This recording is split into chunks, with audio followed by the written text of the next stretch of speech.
BRS పై కేంద్ర మంత్రి బండి సంజయ్ మరోసారి సంచలన ఆరోపణలు చేశారు. బీదర్లో బీఆర్ఎస్ అగ్రనాయకుడు దొంగ నోట్లను ముద్రించాడని విమర్శించారు బండి సంజయ్. బీదర్లోనే ఆయన సొంత ప్రెస్లో దొంగ నోట్లు ముద్రించి ఎన్నికల ప్రచారాన్ని ఆరోపించారు. 10 ఏళ్లు అధికారంలో ఉండి రాష్ట్రాన్ని దోచుకొని ఒక్క కుటుంబమే సంపన్నమైందని అన్నారు బండి సంజయ్. బీఆర్ఎస్ పై కేంద్ర మంత్రి బండి సంజయ్ మరోసారి సంచలన ఆరోపణలు చేశారు. బీదర్లో బీఆర్ఎస్ అగ్రనాయకుడు దొంగ నోట్లను ముద్రించాడని విమర్శించారు బండి సంజయ్. బీదర్లోనే ఆయన సొంత ప్రెస్లో దొంగ నోట్లు ముద్రించి ఎన్నికల్లో పంచారని ఆరోపించారు. 10 ఏళ్లు అధికారంలో ఉండి రాష్ట్రాన్ని దోచుకొని ఒక్క కుటుంబమే సంపన్నమైందన్నారు బండి సంజయ్. సాధించుకున్న తెలంగాణ రాష్ట్రంలో ఇలా పరిస్థితి ఏందో మనం ఆలోచించాలి.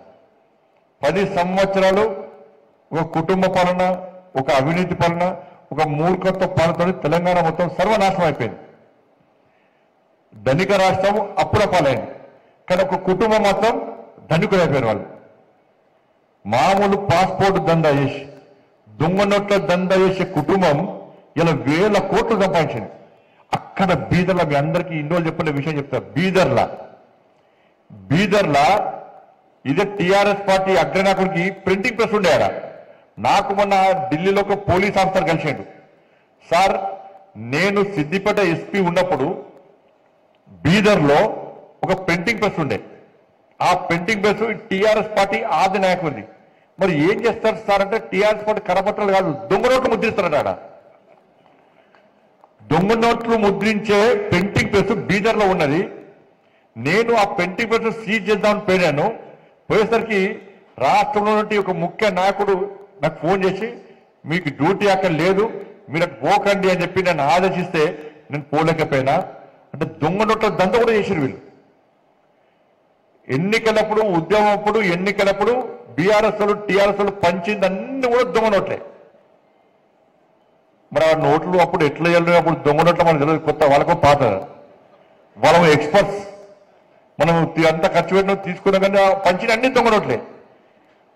ఉద్యమం తర్వాత ఎన్నికలప్పుడు టీఆర్ఎస్ వాళ్ళు పంచిన పైసలు మొత్తం దొంగ నోట్లే. బీదర్లో ముద్రించిన దొంగ నోట్లు అవి కుల్లా అన్ని ఉద్యమాలు చేసి తెగించి కొట్టాడి సాధించుకున్న తెలంగాణ రాష్ట్రంలో ఇలా పరిస్థితి ఏందో మనం ఆలోచించాలి. 10 సంవత్సరాలు ఒక కుటుంబ పాలన, ఒక అవినీతి పాలన, ఒక మూర్ఖత్వ పాలనతో తెలంగాణ మొత్తం సర్వనాశనం అయిపోయింది. ధనిక రాష్ట్రం అప్పుల పాలైంది, కానీ ఒక కుటుంబం మాత్రం ధనికులు అయిపోయారు. వాళ్ళు మామూలు పాస్పోర్ట్ దందా చేసి దొంగ నోట్ల దందా చేసే కుటుంబం ఇలా 1000 కోట్లు సంపాదించింది. అక్కడ బీదర్లా, మీ అందరికీ ఇన్నోళ్ళు చెప్పిన విషయం చెప్తారు. బీదర్లా ఇదే టీఆర్ఎస్ పార్టీ అగ్రనాయకుడికి ప్రింటింగ్ ప్రెస్ ఉండేయారా. నాకు మొన్న ఢిల్లీలో ఒక పోలీస్ ఆఫీసర్ కలిసాడు. సార్, నేను సిద్దిపేట ఎస్పీ ఉన్నప్పుడు బీదర్లో ఒక ప్రింటింగ్ ప్రెస్ ఉండే. ఆ ప్రింటింగ్ ప్రెస్ టీఆర్ఎస్ పార్టీ ఆది నాయకుడిది.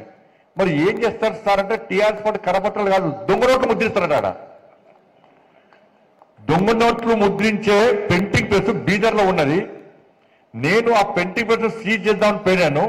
పోయేసరికి రాష్ట్రంలో నుండి ఒక ముఖ్య నాయకుడు నాకు ఫోన్ చేసి, మీకు డ్యూటీ అక్కడ లేదు, మీరు పోకండి అని చెప్పి నన్ను ఆదేశిస్తే నేను పోలేకపోయినా. అంటే దొంగ నోట్ల దంద కూడా చేశారు వీళ్ళు. ఎన్నికలప్పుడు, ఉద్యమప్పుడు, ఎన్నికలప్పుడు బీఆర్ఎస్ వాళ్ళు టీఆర్ఎస్ వాళ్ళు పంచింది అన్ని కూడా దొంగ నోట్లే. మరి ఆ నోట్లు అప్పుడు ఎట్లా వెళ్ళిన, అప్పుడు దొంగ నోట్ల మనకు తెలియదు, కొత్త వాళ్ళకు పాత. వాళ్ళం ఎక్స్పర్ట్స్, మనం అంతా ఖర్చు పెట్టిన తీసుకున్నాం, కానీ పంచిన అన్ని దొంగ నోట్లే. ఉద్యమం తర్వాత ఎన్నికలప్పుడు టీఆర్ఎస్ వాళ్ళు పంచిన పైసలు మొత్తం దొంగ నోట్లే. బీదర్లో ముద్రించిన దొంగ